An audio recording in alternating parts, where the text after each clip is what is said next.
Have you ever heard voices come from a place that makes no sense? What are the consequences of underestimating a paranormal situation? Have you ever had a reoccurring nightmare that made your blood run cold? Today, we test the believability of the tragic demonic investigation.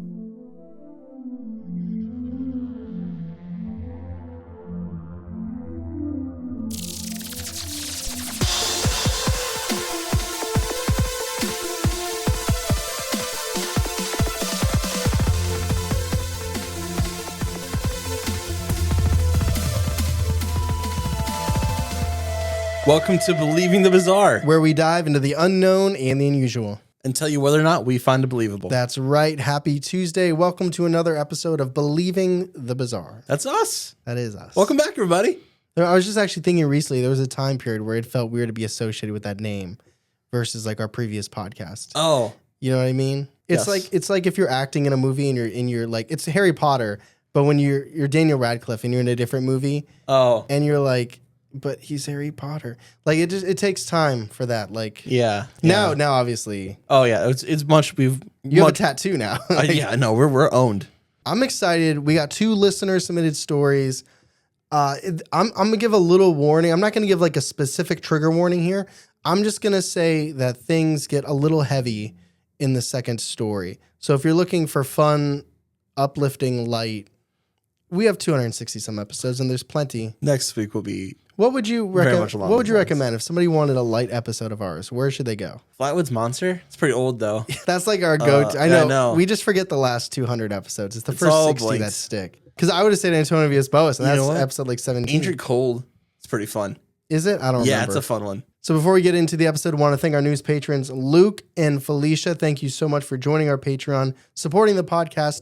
We appreciate you. You get ad-free episodes. You get episodes a day early and all the bonus content out there. But with that said, let's get into today's episode. All right, so our first story comes to us from Kaye, who, shout out Kaye, she's awesome. She's in our Patreon. Oh, We've yeah. met her virtually in Google Hangouts and stuff. She's awesome. So It is great. I didn't even warn her that we were getting to her story. So she's She'll just be good. pleasantly surprised. And you wouldn't know it's her story based on the title because it's from the second. okay. So I think she'll just listen and be like, oh, cool. But yeah, this is your story. What's up, Kay? Doesn't mean we will not go unbelievable, though. I'm just saying. Like, just because we know you doesn't mean you're not safe from the unbelievable on our Actually, scale. just because we are homies, you know, it might be It's easier. easier to go unbelievable. No, we're just kidding. Kind of kidding.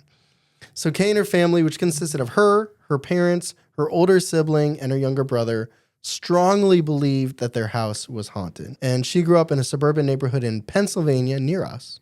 Not really near us, but No. Pennsylvania is near us. The state is, I'd Yeah. say, neighbors. Yeah. And also just this took place 2006 to 2019.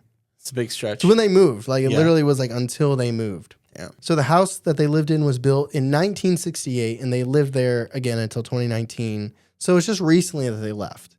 I mean, within 6 years. Mm-hmm. It's kind of crazy now that it's 6 years, but still, I mean, Yes. relatively recent. I was talking to my aunt about how time flies, and she was like, yeah, you know, back in 2016. I was like, that's like, Almost 10 years. yeah.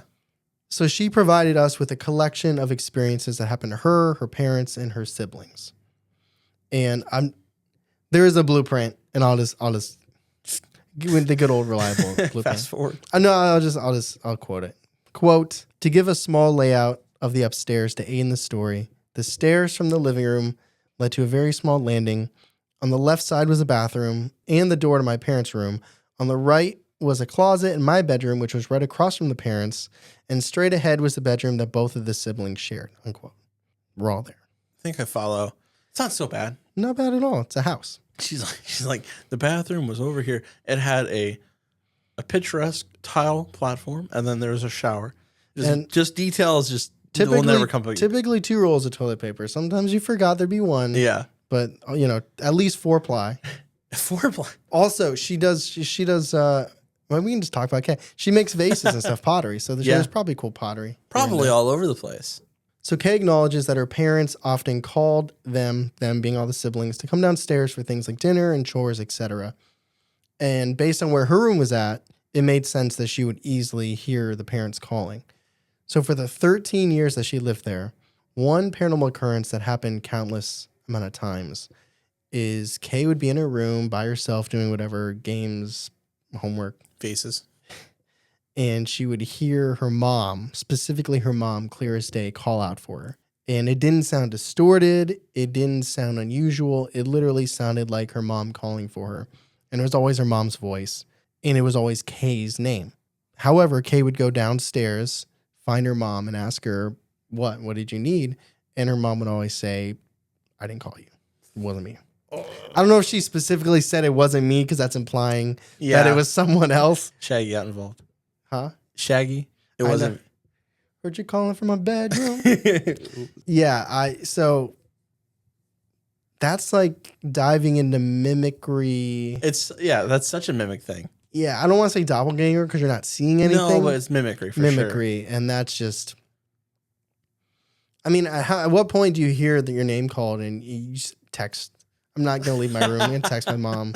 Be like... Or just ask her like, hey... Can you just text me? Yeah. Or I would say, like, based on our last story, the empty clock, I don't want to say knock on my door. Well, then you got to go up the stairs. Yeah, it's just not good. So moving on to her parents' encounters, Kaye's mom admitted that almost every single night that she would start getting this really uneasy feeling, almost as if she wasn't safe in the house or that there was this lurking imminent danger. Ooh. Then, as she would be in the bedroom, she had a feeling like there was a separate presence in there. So she would often ask her husband, so Kaye's father, to come upstairs because he's watching TV or whatever and just lay with her until she falls asleep. What kind of presence? I guess that's really sketchy to me. That sketchy in what way? To me, that scares me. And it's just like, there also are 4 other people in the house, which to me is comforting to have more than just... Yeah, when we used to live in an apartment complex, even though I didn't know anyone else besides like Parker and Walker and Matt, I guess, it was always this feeling of like, well, if I screamed, they might not do anything, but yeah, they know. But I think it's also says something that like her body knows the feeling of there's other people in this house. It's not like you live alone and like somebody like you don't know what it feels like to constantly have other people in your presence. Like her body should be able to decipher, like, I'm feeling like there's someone else here and my daughter's downstairs and my husband's. Yeah. It's like... It's almost like a weird energy shift. Well, it's separate. It's like her body knows that there's another presence that she's not used to is here. And it's just like detecting it. It's just... One night in particular, Kaye's mother was close to falling asleep, laying peacefully in bed, when she suddenly felt something tug at her foot. She jumped out of bed, quickly glanced to discover that there was no one and nothing there. So she darted downstairs to find Kaye's father sitting on the couch watching TV. And she nervously asked him, like, hey, assuming that he really wasn't and didn't tug at her leg. But, still just got to check your bases. Like, were you up there? Were you up in there in the bedroom? Did you play with my foot?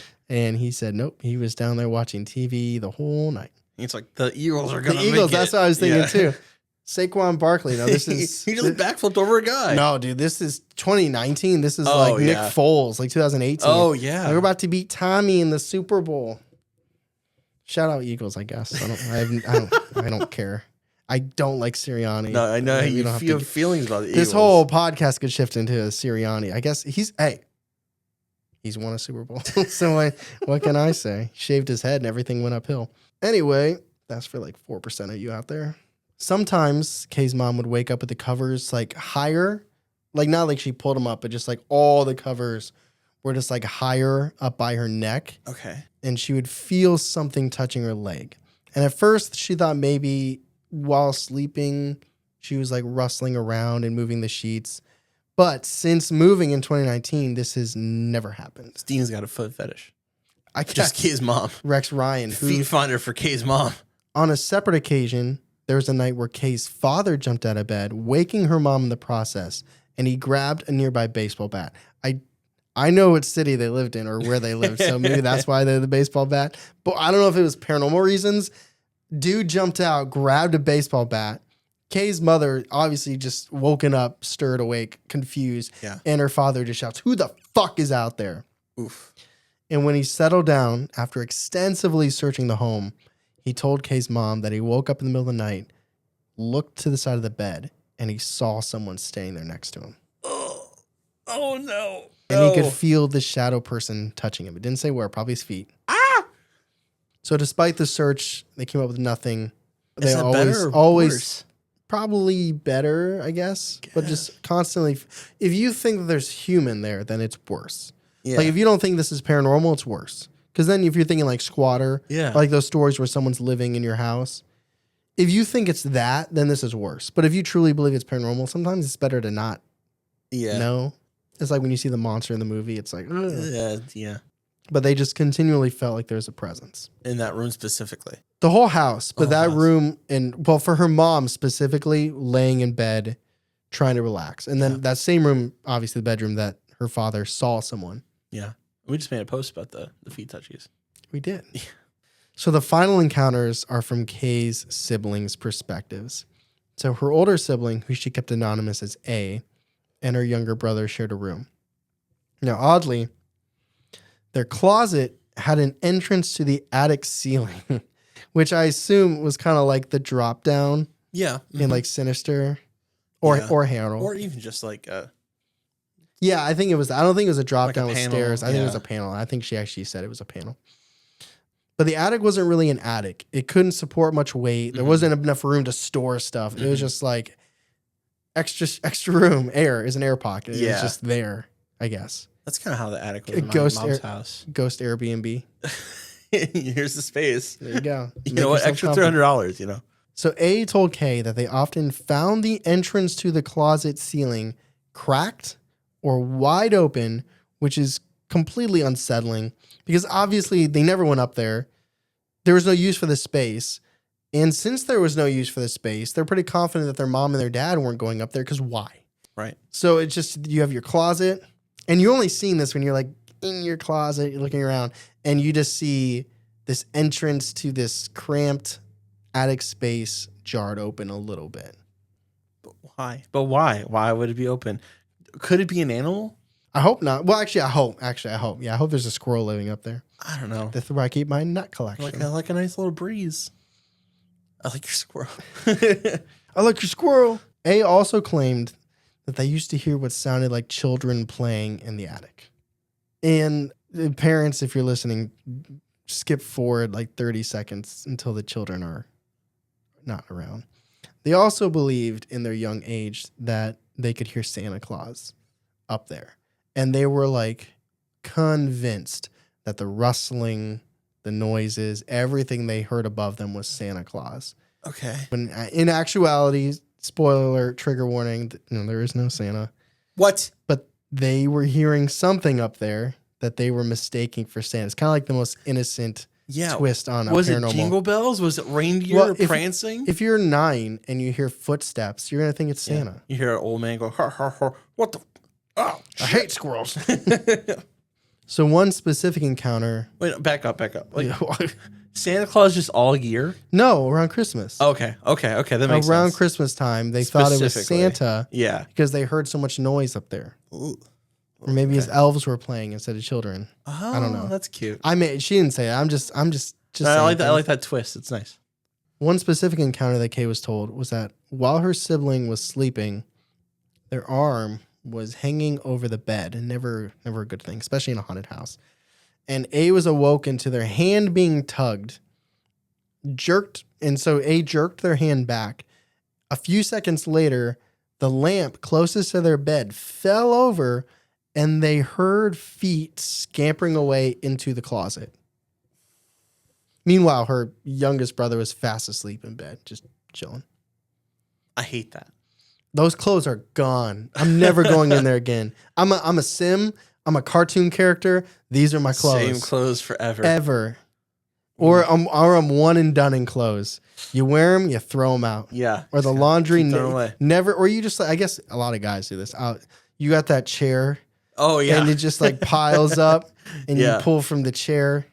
Oh my god. You know what I'm talking about. I know exactly what you're talking about. Now, if that chair starts getting paranormal, then it starts rocking. You're like, God damn it. I had one comfort space. Squirrel just trying on the clothes. That's really scary. Yeah, I don't like that at all. Especially like, and it scampered away to the source that you've been, not skeptical of. That's not the word. You've been feeling this energy from. You've been seen. Suspicious is the word, not skeptical. Yeah. They scamper away to a place that you're suspicious already of. That's suspicious. And then the thing keeps opening. Oh my God. Yeah, I mean, we're not in the discussion portion of this yet, but this is a haunted ass house. Like, it's just, it's not like I'm in danger. I mean, there's tugging and stuff. A lot of tugging. But also from 2006 to 2019, that's 13 years. I don't think they're in danger, but this is, so here's kind of an aside that Kaye added to her submission that I'm going to read. Quote, it may also be important to mention that in my bedroom closet as well, there was a crawl space, ? That led to the attic. Mine, however, was duct taped shut and was weirdly on the wall rather than the ceiling. So it had the additional weight of whatever I had in the closet pushing against it. So if she had like a dresser or something, she could push it. I don't even think you put a dresser in the closet. But if one of those like organizers or like if you boxes, something in the way. Tubs. Yeah, tubs. Like if you put it in the, like it can't open. Like the ceiling, obviously, but like her entrance, she could block that shit. Yeah, she blocked it and it was duct tape shut too. Right. So, but she says, looking back now, the crawl space in the closet was in the direction of the living room. So maybe whenever I heard someone calling my name, it was never actually coming from the living room in the first place. Oh, that gave me shivers. Oh shit. I know. It's and obviously, and that's, you know what? I don't take back all the shit that I give blueprints, but if we didn't know the blueprint and the layout of the house, that would not have hit the way it did. It's a slight retraction. So I give you credit, Kaye. You gave us a blueprint of a house and it came into play. Yeah. Well, that's different. All right, so we are getting to our second story, the main feature of this episode. What was that? Was it a 2? 2. Okay, I thought you were like, hey. Bye. So this is submitted to us from Anthony. It takes place in New York and over a couple of years. And again, I said at the top, it was a little bit of a heavier one. Yeah. A little bit on the heavy side. This is like you've been swole and you're like, I'm moving to the 35s. I'm moving to the 35-pound dumbbells for these curls. Yeah. Now, some of y'all out there are like, so what? Well, they're pretty heavy. yeah, they're pretty heavy. I actually got humbled at the gym. I was doing... You need to every now and then. I did. I forgot what exercise it was doing, but I think it was a chest press. I was going to do like 45s. And I sat down with the 45s. I was like, haha. Oh. I know. When one is like, oh, shit, you're like, yeah, I'm going to go back. Yeah, I went back. And I was like, well, I'm a humble man. So let me lead into this submission from Anthony with a quote to set the tone here. Quote, the story I'm about to share is intense, and I honestly debated whether or not I should even submit it. It may sound unbelievable, but I can assure you that every word is 100% true. It all began in 2016 when I started a paranormal group called the Midnight Men, unquote. Okay. So Anthony was 32 when he started the Midnight Men, which honestly is a pretty cool name for a paranormal group. I like that one a lot. they just go to haunted houses and play the Midnight Man game. Oh, somebody's like, my house is haunted. They're like, we're gonna investigate. They just play the Midnight Man. They're like, all right, good news, you're right, it was haunted. Bad news, we lost. So good luck with that. We'll make your house haunted even if it's not. For real. What's that? Midnight Hands, the Rise Against song is what I was thinking. Midnight Hands. I don't know that off one. Endgame. I don't know. I burnt you that CD in 2011. It's been a while since I listened to it. I burnt you that CD. Anyway, at the time he started his paranormal investigation team, he felt like he had a really solid grasp on everything you needed to know about the paranormal. And this sort of naive, it's a sort of naive confidence, you could say. And he admits this. Like, he admits now. He's like, I was dumb. He's like, he didn't say dumb. I'm kind of paraphrasing, but he's like, I had a sizable ego. He thought he was Zach Baggins. You know what I mean? Like, yeah. He's like, we will face these ghosts. Even though he had a pretty small and inexperienced team. So they would investigate and they'd post about it. And they got some local attention and they got a bit of a social following. So I think it's pretty natural, you know, when you start getting press or people start following you on social, you're going to be like, yeah, you know, I am cool. I am good. I know what I'm doing. Yes, I know what that's like. So one day, Anthony was scrolling through social media, his DMs, and he saw a message from an old friend that would fuck everything up, Tom. And he hadn't talked to Tom in about 12 years. And Tom told Anthony that he saw his profile and was following his post for a while and was super thankful that he found it because he needed help. He had been dealing with a presence for a few years, and now that Tom had a baby coming, he wanted to make sure that his family was safe and going to be protected. So when Anthony inquired more about what he was experiencing, the old friend mentioned things like scratches and poltergeist activity. However, Tom said that things took a more darker turn since his family's pregnancy. Tom started seeing what he described as demonic entities in his home. He also detailed falling into strange, trance-like states before the activity would begin. He didn't know if this was something attempting to take him over or if it was something else trying to warn him about what was about to happen. But it felt like a pretty dark and evil presence. It's really oppressive. And yes. It almost sounds like the dad at the beginning of Amityville Horror. Not the dad in the Murdered Family. Oh, not Ryan Reynolds? I don't know. He was the main guy. Then maybe him. Then maybe Ryan Reynolds. Because he kind of gets like possessed. Or I haven't seen the movie. But he kind of gets like possessed in the beginning of it. Okay, then yeah, the Ryan Reynolds of it. He goes and he's like, Mint Mobile. You're an axe. So you think it's more so him being possessed than it is things trying to warn him? I don't know. I don't know that much about it yet. So while Tommy's telling him all of this, naturally, Anthony's taking it in, and especially as a more inexperienced paranormal investigation team, when it comes to things that are demonic, that's next level. It's pretty intensive. But Anthony tried to stay grounded, and even with his limited investigations, he discovered that more often than not, folks tend to exaggerate their experiences. Mm-hmm. But it's like with the understanding that it's like they live there, they're freaked out, everything's heightened. Like me as an outsider, it's not quite as I'm coming in from an outside perspective. For you, it might be worse than it really is from someone else just walking into this. Yeah. Like you live there, it might not be as bad as you think. And that's kind of his mindset right now. He's like, okay, demonic. Yeah, it's like the start of the Conjuring movie where they're like investigating people's houses and like he's like, this is just a pipe. Yeah, it's just a pipe. It's just a pipe that's making you go into a trance-like state and give you scratches. Quit running into the pipe. So Anthony kind of brushed off the darker details and agreed to investigate, ensuring his friend that he would do everything in his power to help. So after meeting with Tom, Anthony decided to try and get some outside help and assistance. Because even if everything was exaggerated a bit, he knew he needed a little bit more seasoned investigators to help him. So he reached out to two reliable contacts he had, brothers named Adam and Donovan, which Anthony acknowledges are fake names. Cool. Pretty much everyone besides Anthony is fake name. So just, for what it's worth. Anthony said that they had dealt with some heavy investigations in the past. So just as a precaution, Anthony felt better having them aboard. Additionally, Anthony reached out to a medium that he'd worked with in the past, who we'll call Jamie. So we got Jamie, the medium, and Adam and Donovan, brothers who've done investigations in the past. On top of his normal team, right? On top of his normal team, but I don't think his normal. I don't think he brings I don't know how involved his normal team is. Okay. I think this is one where he's like, I'm gonna take lead and bring others in. Okay. Just because it's so unique. Yeah, we never really get to it, so I could say who does what. Based on what I've seen, I think it's like, all right, guys, I need y'all are on the bench. This is the playoffs. It's like a 10-man rotation goes down to a 6-man rotation. You did great all year. Yeah. Hit the books. You really got us here. We need coffee if you'd like to do that. So another investigator was brought on named Carl. Carl was incredibly experienced, and more importantly, I think he was brought in because he had access to the tech. He had the equipment. Got all the stuff. He has the stuff you see on the TV.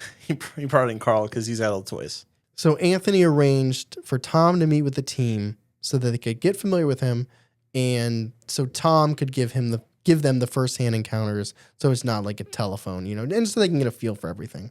So they all met up at a local diner, with Tom bringing his mom, who also witnessed some of the activity. So while sipping on coffee and in hushed voices, Tom's mother explained how she would witness Tom vomiting a thick, black-like substance after slipping into the trance-like state. She also claimed that both she and Tom had repeatedly seen horned entities around their home. So to Anthony's surprise, she just kept rattling off more and more paranormal activity that they had experienced. Objects were thrown at them. They would find handprints and burn marks on their bodies. Being very, very honest with us and himself, the more that she spoke about it and the more detailed she got, the more unbelievable Anthony found it. Yeah. It's just like... Yeah, it seems way over the top. Over the top, right? Like this is a horror movie, or like you're exaggerating, or Yeah. not like you're crazy, but like, sure. You know what I mean? Yeah. It's like...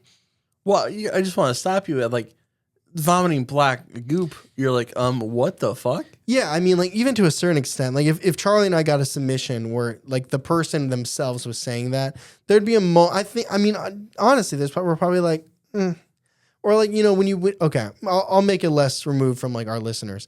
If you're on a Reddit thread, right? If you're like on a Reddit thread, you're not in the no sleep, but you're on like the paranormal, whatever, cryptids, and you hear someone say this in their submission, there's just a part of you where you're like, really though? Come on. Even if you believe it could happen, Yeah. you're like, but did it happen to you? Because it just feels so rare. It doesn't seem like it's... It's like, did you really pull the Charizard card of supernatural hauntings? Did you? Yeah. Is your house just, you know, and you know, who knows? But that's kind of... Because I don't want to make... I mean, I really, really appreciate Anthony's self-awareness, brutal honesty. Candor, yeah. Yeah, I like that he's willing to be like, yeah, I didn't take it as seriously as I should have. I respect that. But I also want to give him some leeway, where I think there's a lot of people that would hear this and be like, either you're crazy, or is it really that bad? Yeah, you know? I would. Or do you just want to be on TV? Do you want to be on YouTube? Do you want to be on our social media? Yeah. You know? Not saying that's fair by any means, you know, because we've heard many, many stories that are insane, and this one is that. I just want to give them some grace with where they're coming from. Apparently, he even felt a little embarrassed when they were talking. Really? Because he's like, this isn't my team. I brought these seasoned vets. Yeah. And what are they thinking? Are they like, why am I wasting my time? Like, okay. Like, for real? You know what I mean? I wonder if they were that skeptical, if that's just in his head. This is his perspective. So they might have been like hanging, like, oh my God, like this. To him, because he's the one that arranged it, he's probably like, they're not going to want to work with me again. They're going to think I'm crazy, or like, this isn't for real. Yeah. Like we do like, my lamp moved, or I'm hearing noises upstairs. Not dude goes in a trance and starts vomiting black liquid. Yeah. So, after Tom's mother finished detailing their experiences, Jamie, the medium, asked if they can move to another table and she could have a one-on-one conversation with Tom to kind of feel things out. So here's a quote from Anthony regarding that moment with them at the diner. Quote, "I watched from a distance, and the look on her face immediately troubled me. Jamie was usually calm, grounded, and unshakably composed, but now she looked visibly disturbed. Her skin had gone pale, and she seemed completely thrown off. Not long after, she abruptly stood up and said she wasn't feeling well. It was awkward and unexpected, and we ended the meeting shortly thereafter." Unquote.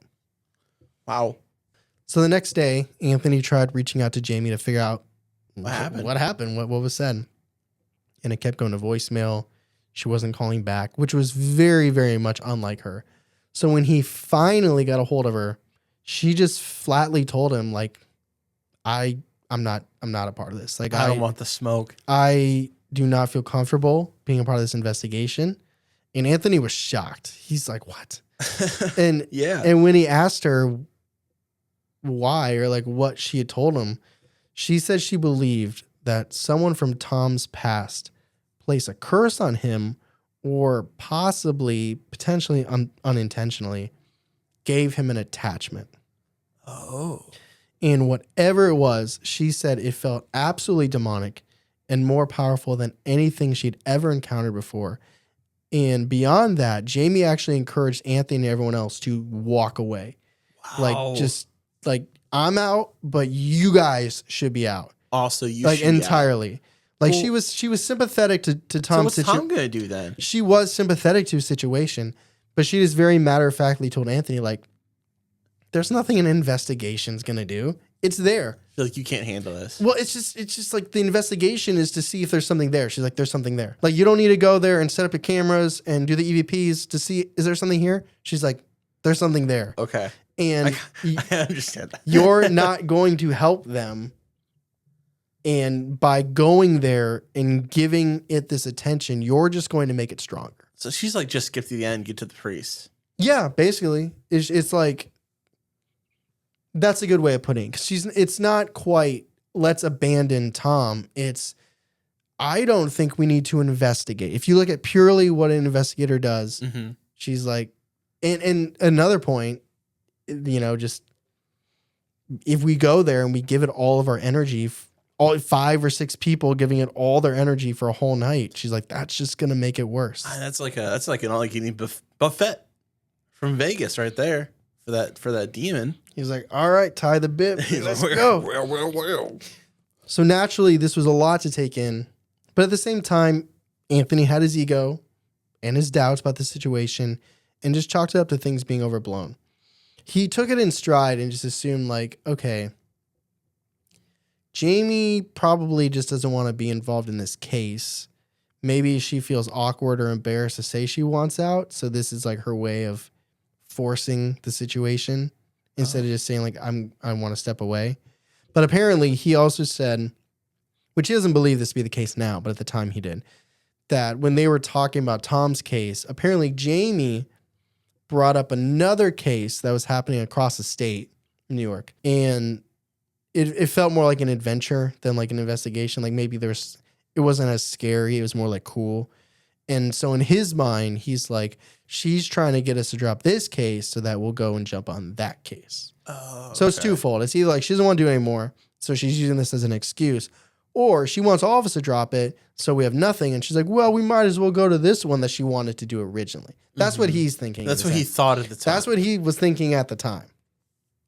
So, Charlie, given what you've heard from Tom and his mother and Jamie, if you were a paranormal investigator, what would your mindset and next step be here?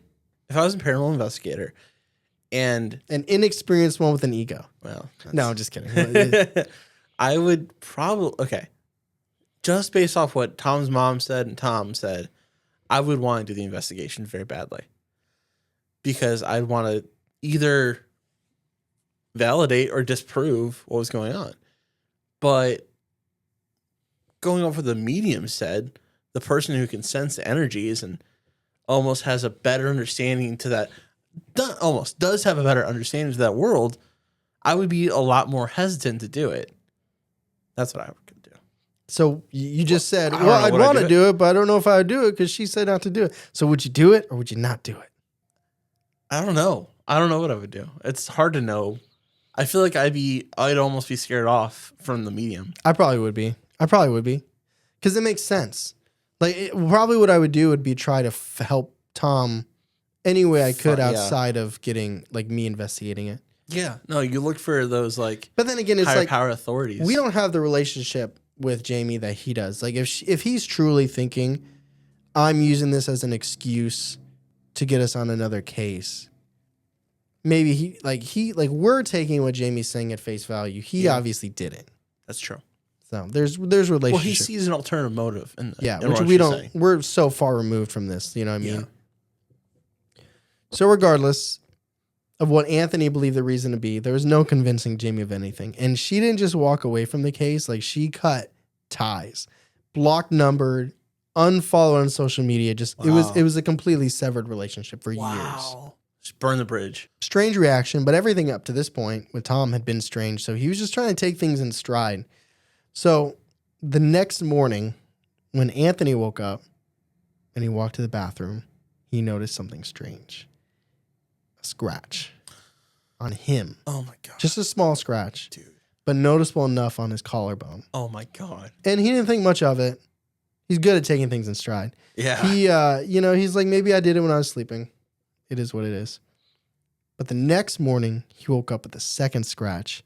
And this one was deeper, more noticeable, and ran directly down his chest from top to bottom. Was it just one line or was it 3? It was one line. Okay. Well, he didn't say that, but he said scratch. Yeah. I'd assume scratches. Scratches. Yeah. 3. But. So This is the first legitimate time in this case where he's like, Uh-oh. I think something might be wrong here. Oh, no. So despite being a paranormal investigator, he's like, what do I do? Like, I don't know how to handle this. I don't know how to approach this. Baby made a funky wucky. And he didn't want to alarm his wife because she was pregnant at the time. So, like, this is massive unwanted stress on her and the baby. Like, hey, we might have a haunting of our own. This just from talking about Anthony's? Anthony's wife is also pregnant? Anthony's wife is also pregnant. They're both pregnant. Okay. Good time. He doesn't want to alarm his wife. He doesn't really know what to do. So at this point, he's like, let me reach out to another group. Like, maybe this isn't right for me. You know, like I'm not saying Jamie was right, but maybe this isn't right for me and my group, and let's see if there's another group. And they were really frank. They were like, yeah, we don't do anything demonic. Okay. They're like, but we do know a demonologist, and we'll give you their information. Okay. And maybe they it's can. It's a lead. Something. It's something. Yeah, it's literally something. So he brought this info back to his team and asked for their input, whether they wanted to move forward with the assistance of this demonologist or just abandon the investigation and cut ties with Tom. Not like in a block him and, but just like, we can't help. And without skipping a beat, they all agreed they wanted to move forward. They wanted to help Tom. They felt bad for him. Yeah. He's in a bad situation and we need to help any way we can. Yeah. So with the entire team on board, Anthony reached out to Tom to coordinate a date that worked for him, worked for the team, and worked for the demonologist. And eventually, they locked in a day. However, leading up to that date, everyone in Anthony's team started experiencing paranormal activity to a certain degree. Anthony kept waking up with fresh scratches, along with horrifying reoccurring nightmares. In this nightmare that happened over and over and over, Anthony sees himself standing in a long, dark hallway inside what seems like an old, abandoned industrial building. The air felt heavy in the dream, and the floor was littered with peeling paint chips and flakes of rust, like the building itself was decaying. When his gaze shifts to the end of the hallway, he would see a humanoid-ish silhouette. It was completely black, devoid of any light or color, and it was gangly, long, and twisted. Then it would start moving towards Anthony with jagged, unnatural movements. He described it almost like a broken puppet being yanked forward, and every time he would wake up before this entity reached him. Heart pounding, drenched in sweat, terrified out of his mind. It's a really strong image. It's really, really intense image. So Donovan reported horrifying dreams along with more physical activity, like more than the scratches. He would get smacked, kicked, and struck by a completely unseen entity. A few days later, Adam reached out and told Anthony that he had to drop out of the investigation because he suddenly became severely ill. And so Anthony is like, oh my God, okay. Let's have a meeting. Let's conduct a meeting to discuss Adam's illness and what we're going to do. Because we kind of need all hands on deck. And if he's not feeling good, it's like, do we postpone it? What, because the obviously Tom's situation is very urgent. But they met and the consensus was like, okay, he's sick. He's not going to be sick forever. Let's hold off the investigation for now. And we'll come back when he's feeling better and we'll go from there. But unfortunately, Adam did not get better. His illness got worse. He dropped a significant amount of weight in a short period of time as his health declined rapidly. And at the same time, Anthony's wife became ill and suffered a miscarriage. Oh my God. And that was the final straw for Anthony. He's like, I'm getting scratched. My wife just had a miscarriage. Adam's sick, really sick. Donovan's having nightmares. Like, we didn't even do the damn investigation. I was going to say, they haven't even been to the house They yet. haven't even been to the house. They just interacted with him and were planning it, like very focused. They said, you have a demon. And from there, it was go. He decided to not only step away from the case with Tom, but the entire paranormal investigation field altogether. Wow. He took his EVP detector and his things that light up and the sticks and the rods, and he's like, he made a fire. I'm done. Buried in the woods somewhere. He's like, see, demon, I'm done. You win. Yeah. Stop scratching me. But I mean, the miscarriage is brutal. Oh, like, that's brutal. terrible. That's awful. I don't even know how much at this point he's associating that with this. I think it was just a defeated state of mind, as anyone in that situation would be. It's just like the last straw. Right. And he fell into a depression that he was struggling to pull himself out of. Yeah. So feeling guilty, Anthony called Tom and apologized, telling him that they couldn't do the case anymore. He did, however, give Tom the contact to the demonologist and was like, hey, Okay. there's nothing we can do. We're dealing with our own shit now. But hopefully this demonologist can help you and give you some peace. So just a couple weeks later, Adam was in the hospital, and I don't know the extent of what this means, but doctors discovered that his thyroid had essentially become like a ticking time bomb. And oh my God. 3 days later, Adam passed away from cardiac arrest. Wow. And that's awful. Yes. Yeah.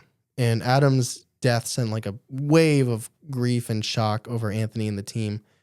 So then at Adam's funeral, Anthony spoke with Donovan and Carl, and they all agreed that their situations and their experiences were just too coincidental. Yeah. Like, yeah, absolutely. Like, I think it's just like sharing what everyone's dealing with, and they're like, this isn't good. There's a reason Jamie walked away. And not just walked away, but cut ties. Like there must be something to the cutting of the ties, which is weird because it's not the way that I would assume that this thing would interact. But this is the first time we've seen Carl. And so Carl. Yeah, I was going to say. Yeah, he's the tech guy. And he's like, yeah, guys, I've been experiencing really debilitating headaches with this really bad, severe brain fog. And they're like, okay, so now he's got that, and you got the dreams and the scratches, and you're getting kicked, your ass is getting kicked, and Adam's gone, literally gone. So we just need to keep our distance. Like, we're gonna follow Jamie's lead. We're gonna keep space from each other, and hope that that'll shield us from whatever's happening. And for a while, things had calmed down for a bit, until Carl gave Anthony and Donovan more devastating news. Carl was diagnosed with early onset dementia. Oh my God. The doctors told him that it was like having the cognitive function of an elderly man trapped in a 30-year-old body. Oh my God. So now we went from like, we need space to like, let's just stop talking. Like friends, we respect each other, but we need to focus on our own lives, deal with our own stuff. And at this point, they kind of ceased to have any and all contact outside themselves. Yeah. And they hadn't heard from Tom either. But the distance just felt necessary. So here's a final quote from Anthony. Quote, around Thanksgiving, I received a message from Donovan wishing me a happy holiday and saying we needed to catch up soon. I responded right away, agreeing that it had been far too long. We made loose plans to grab a coffee sometime soon. Just a few days later, I got another message from Donovan's account, but this time it wasn't him. It was his sister. And she told me that Donovan had passed away from a heart attack not long after we spoke. I don't know for certain if all these tragic events were connected to Tom's case, but I do know this. Within 7 months, my entire team was decimated. The Midnight Men were finished. I couldn't bring myself to touch anything paranormal for years. Eventually, life moved forward. I went on to have 2 beautiful children, and I still keep in touch with Carl from time to time. He does his best to stay positive, even though we both carry the weight of what happened. We often find ourselves wishing we had listened to Jamie and walked away when we had the chance. To anyone out there involved in paranormal investigation, no matter how experienced you think you are, just know there are things in this world that you really should never mess with. Unquote. Oh my fucking God. That's insane. That's the heaviness I'm talking. We didn't even get to an investigation. I know. I kept waiting for the link, and then they went to the house. I've never heard of this. Ever. No.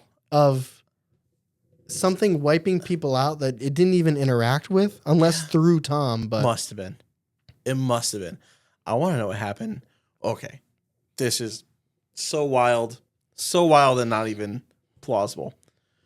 What if Tom's mom didn't even come? Yeah, like that wasn't Tom's. Like he's like, I don't like that's one of those that'd be like a horror movie. Yeah, it's like later on he's like, sorry Tom, how have you been? Did you talk to the demonologist? Yeah. It's like, how's your mom doing, by the way? He's like, what do you mean? Your mom? Like she passed away like 10 years ago. And then there's like, yeah, it's like that's when like the camera gets the blurry behind you. It's like, zoom. And And you hear the horse thing, like, Yeah. Boy, that's awful. That is so incredibly decimated. Really, though. Decimated is probably the best way. I should have put decimated in the title, but it's tragic, man. It's like, and they're all sudden. I mean, I guess Carl's isn't, but it's what happening to him is pretty sudden, though. Yeah. But those are 2 stories. That's Kaye's story. That's Anthony's story. Let's talk about them a little bit more in the discussion. All right, Charlie, we got 2 stories. We have Kaye's. So again, that's voice calling out, things touching legs and feet, voices in the attic. And then we got Anthony, demonic horn entities, dreams, scratches, illnesses, deaths, decimated. I'm going to need you to like harness that like adrenaline mom strength to lift the car of the heaviness off of me from that last story. I can't. I need it, man.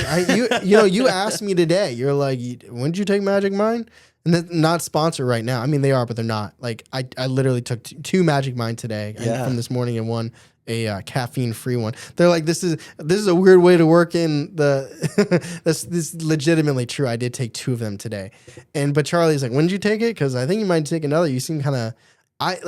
Day, it was a long day today, but I can't say that this didn't affect me to a certain degree because it is heavy, man. Man, that is a lot. I mean, it's like one thing when you watch a movie, like sometimes you watch a horror movie and you're like, man, but this is real life. Like this dude literally lost 3 friends to Donovan, Adam, Jamie. Well, Jamie, well, yeah, I mean, like passed away. I mean, Carl didn't pass, but yeah, Carl's not in the best shape, but you got Adam and you got Donovan.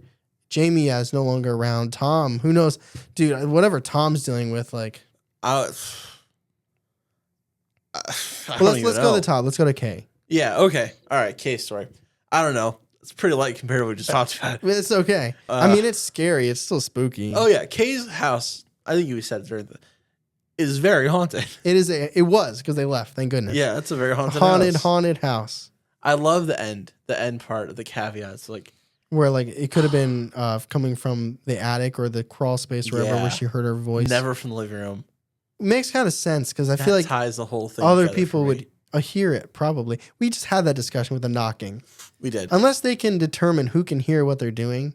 It's like our roadcaster here. They can be like mute, channels, mute, volume all the way up. Okay. Or I guess it would be like, oh no. This is your mother. You know, it could just direct it like that. I don't know. Yeah, she's not suspicious of that at all. He's like, did you need me, Mom?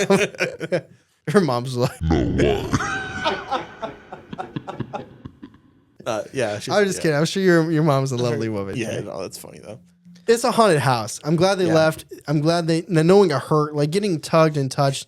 I like seeing things would be terrifying, but when you start getting touched, that's like, all right, I don't feel comfortable here at all. Her dad seemed a little bit like a horror movie dad. Like, not like didn't believe it, but like it was on the forefront of his mind. He didn't really have many interactions. And the one time he did, he freaked the fuck out. Yeah, that's the baseball bat came out. He got that Louisville Slugger. That's right. But he was ready to swing. You didn't see signs, so I'm not even going to make the reference. Sorry. I go believable. It's a haunted house. Yeah. I'm glad she left, and now they're not, hopefully, in a haunted house. Hopefully. Feel bad for it.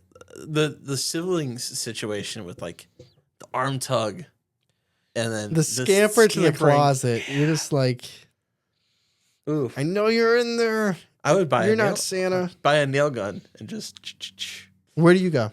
Believable. 100%. I believe this is a very haunted house with haunted children. And Santa.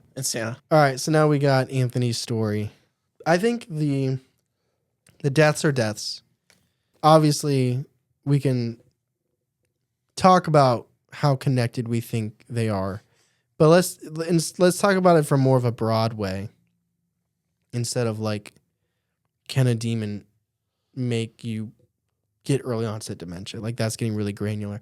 Let's look at it as from something I've never really seen before is how did this entity affect this team from such a distance in only knowing that they were going to come without them ever having actually went? Because I'm not saying that I don't believe it. I'm just saying it's normally you go there and then, you know, like they didn't actually, unless Tom carries it at all times, and anyone Tom interacts with at any time. Well, I have a little bit of a thought, but I want to hear what you think. This is not unheard of for me. Liz Sauer in Ghost in the Burbs kinds of plays with this idea of just interacting with people can be the conduit. And I wonder if you're like, even just like enough, that was enough of an interaction to rub off something. I was thinking there's also the focus. Like the normal person who interacts with Tom, like the cashier, he goes to Target. The cashier doesn't know what he's dealing with and just, you have a red card? He's like, I don't need the 5%. I might be fucking possessed, but I don't need the 5%. I'm all right. I don't need another card. There's nothing where, Donovan and Anthony, they were doing what Jamie said not to do. They're hyper focused on locking in this entity. This thing. Yeah. Yeah. Like it wasn't just a innocent interaction with Tom. It was people talking to Tom physically in person with Tom about it. You know what I mean? It's like they were feeding it. Even at the diner, they're feeding it in front of him. It sounds so powerful. It feels like we've not done an episode. I talked about this 1,000 times before, but when we started this podcast, something I wanted to do that really inspired me was Hereditary and the Kings of Hell, Payman specifically, because they're so powerful and scary. And I've never done the episode because it freaks the fuck out of me. Every time I sat down to do it, I pick something else. And there's so much juice, this power to this. I wonder if it's that kind of level of entity. I mean, if this is true, it must be. I mean, and for a while I was like, why are these people that don't like that are separate from him getting it worse than Tom? But Tom, he can't do that to Tom because Tom is the carrier. You know what I mean? Like he can't kill him because then he's Well, I think Tom's gonna be the vessel. That's what I mean. Is like he can't do worse to Tom than them because it needs Tom. But it just like from face value, I was like, Tom literally lives with this thing and he's not dealing with the things that happened to Adam and Donovan. I was thinking like those 2 days it took them before something, like it was like 2 nights where he got a scratch and then another scratch. What happened to Tom in that time? Like what did he see? Yeah, I don't know. He's like, hey guys, maybe you shouldn't kill him. But I mean, and Jamie had the foresight to be like, guys, stop. Like she I don't know maybe if it was foresight. I think while she interviewed him at the shop, I think she probably felt some heavy shit. Heavy stuff. But Tom just like turned and like told her all this stuff. And it's like she really was she probably could have hammered it home a little more. Like she could have. Like we're getting it all from Anthony's perspective. And he's already come up with other scenarios of why she's, trying to get out of this case. Maybe she was more forthright than he gives her credit for. But my guess is that she wasn't like, yeah, you guys might die or your loved ones might die or, you know what I mean? It's she probably didn't know how extreme it could have gotten for them. No, and there's no way. This is not on Jamie. This is not on Jamie. No. But she knew and she had the instincts to be like, I wonder if she said if we give it attention, it'll get stronger. But I wonder if it was like, it's going to get on you too. You know what I mean? Because that's different. Because it's like we're all a little selfish to a certain degree. Yeah. And because Anthony might be like, well, Tom can probably handle it. But it's like, no, you and Donovan and Adam and Carl and me, if I go, it's just from the diner.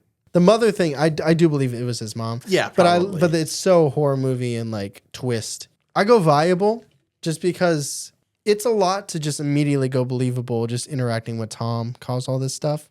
I mean, the dreams and the scratches are because people can in the real world that we do live in, people die from heart attacks. People have cardiac arrests and stuff. People get sick. People have miscarriages. I mean, it is a lot. That's why I'm not going skeptical. It's just so coincidental, all that stuff. I'm not going skeptical. I'm not going unbelievable. It's just like I almost am afraid to go believable and just think that there's things in this world that can exist, and just by going to a diner with them and focusing energy, that it can do that to you. Like, I really do think they should have all that same afternoon gone to a church. Yeah, why they meet at a diner? They got coffee at churches. I don't know. It depends on the church, I think. Yeah, they do have coffee at churches because they have the AA meetings downstairs. They got wine. They do have wine. All right. The blood of Jesus. That's right. Yeah, I go Bible. What about you? I go believable, man. I believe it. So that is our episode, the tragic demonic investigation. I feel like I need to shake it off. It's just whoo. I was making fun of you at the beginning, but that hits the nail on the head. I know. I literally told Charlie, I'm like, hey, first one and it's part of the second one. Like we can make jokes and be silly, but it's like when you get into the second one, it's like you're gonna be without being insensitive. It'll be really hard to be silly. In the second story there. Yeah. Oof. I'm happy that Anthony is okay. They moved on and has healthy children. Yeah. His wife is good. Very thankful for that. If you're listening, Anthony, if you still listen, I would be curious if you've heard from Tom. Me too. If anything is going on with Tom. Because that'd be a hell of a follow-up. Yeah. I mean, I don't blame you if you haven't, because that's like too much. Yeah. I mean, especially now you have children. I don't blame you, but I am curious. I wonder if the demonologist was able to help. But, I hope you all were entertained today. Hopefully it's sunny where you are. You get some vitamin D. Hopefully it's Tuesday morning. I stopped halfway through these notes at nighttime and waited for day. Yeah. Because I knew it. It's like we didn't even get to it. It didn't even get heavy yet. And I was just like, no, I can see where this is going. Yeah. He warned us at the beginning. Yeah. I kept expecting, and then they went to the house, and then hell was unleashed. Another thing about why I went stronger, viable, close to believable is I appreciate how not self-deprecating, but self-aware Anthony was. Yeah. Like, I had an ego. I was naive. I was stupid. I should have did this. It's like when a person in their story does that, I don't know. It's humbling. Yeah. He didn't make himself out to be like a hero, and I respect that. And it truly, and once you know the story, you're like, yeah, but it's also like I give him grace too, because you don't know what you don't know. That's true. That is very true. But I hope you enjoyed it. And if you did enjoy it, if you're listening on Apple, you can leave a 5-star review or say something, oh man, that's great. If you're listening on Spotify, you can comment on every single individual episode, including this one. Speaking of, I do have 3 comments from our previous episode, which was the empty clock. Empty clock. Davin said, woo, Iowa mentioned. Shout out Brock Purdy. I think he's from Iowa. Did you know that Des Moines has the largest skate park? Also, there's a cryptid local to the area called the Van Meter Visitor that has a cool story to it, and there's a festival hosted every year. Yeah, is it called the Des Moines Broken Ankle? I almost said Panda Banana. Panda Bandana said, I'm one of those weirdos who has a clock on their wall with no batteries. I love you. I appreciate you for listening. You are a weirdo. That's funny. It's right twice a day. It must be a beautiful clock. It's really pretty. I'm decorative. Sure. Yeah. If you need batteries, we'll ship you some batteries. We'll send you a BTB sticker and some batteries. Hit us up. My friend's mom had a clock that I wish was just decorative because it was so annoying. You know what? I take it all back. We have a clock that has been up there. It's right there. It's got a cool UFO on it. It's been up there for 2.5 years, and there's not a goddamn battery in that. You know what? I'm a hypocrite. Yeah. I've learned. I was naive. I had an ego. I've been humbled. This is a real growth opportunity. We also have. I never look up there ever. No, I forgot it was there, dude. I really like that clock though, but there's no batteries. And if you are listening on Spotify, there's also now the official PTB playlist. Yeah, let's talk about it. So on Patreon, they mentioned it'd be cool if there was like a BTB official listening play. I don't know. Is it just Dave Matthews Band? No, it's just one song from Dave Matthews. It'd be cool if you want more, you have to tell me more. I could think of more. I put Halloween from Dave Matthews. I appreciate that. But there's lots of cool songs. Ben suggests a lot of older songs. I put some in there, not all of them. Yeah, I know. We'll just play that during our episodes. You won't even be able to hear us. Yeah, right? And if you're enjoying this and you really have a lot of fun, especially that last really fun story, please join us on Patreon. There's a lot more going on there. There's quizzes, there's games, there's things going on with Ben. We have stories, we have activities, we have participation, and we'd love to see you over there. But thank you guys so much for listening. We appreciate you. As always, I'm Tyler. And I'm Charlie. And catch us next week on Believing the Bizarre. A podcast as bizarre as you are.